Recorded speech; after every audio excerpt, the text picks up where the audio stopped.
Welcome back. This is a review of and sources of comparative advantage. Remember not to confuse absolute with comparative advantage. Just because U.S. could produce more goods than another country doesn't mean we should produce everything for ourselves. We need to pay attention to the relative cost. So it may be cheaper for China to produce phones than it is for the U.S., even if the U.S. were faster. So we'll want to import from the countries that have comparative advantage in the good that we want to consume. So what are the sources of comparative advantage? Some are natural and some are human-made. Differences in climate certainly affect certain types of production. So bananas grow better in certain places, and those places will find themselves in possession of that comparative advantage. And then differences in factor endowments. How many forests you happen to have will define whether or not you have comparative advantage in paper production.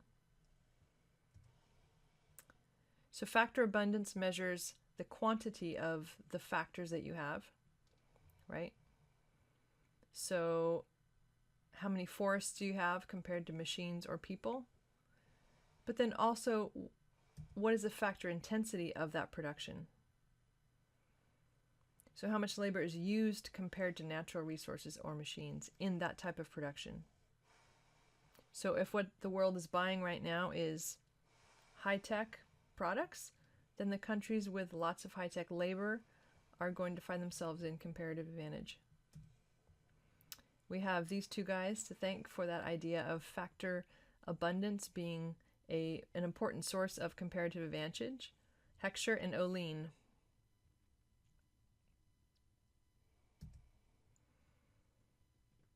So China and Bangladesh, as an example, produce much of the world's clothing, and it's labor intensive, and there's a lot of labor in those countries. Another important source is technology. So a country may be in unique possession of a technology, for instance, Switzerland with its watches.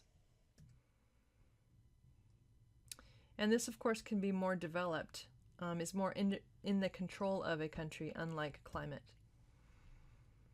Size matters as well. There's an interesting idea that larger countries like the U.S. will be more natural producers of automobiles because automobile industry is an example of increasing returns to scale, which is the term that we mean when it gets cheaper on average to produce goods as you scale up, as you get more production. So the U.S.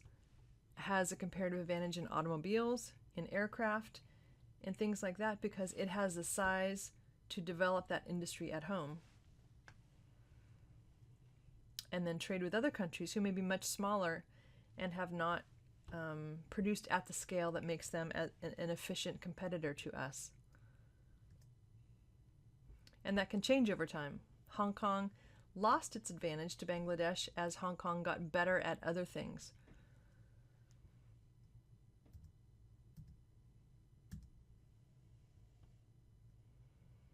So next stop, we will use the supply and demand graphs to think about the gains and losses from trade and the effects of trade barriers, specifically tariffs, on trade.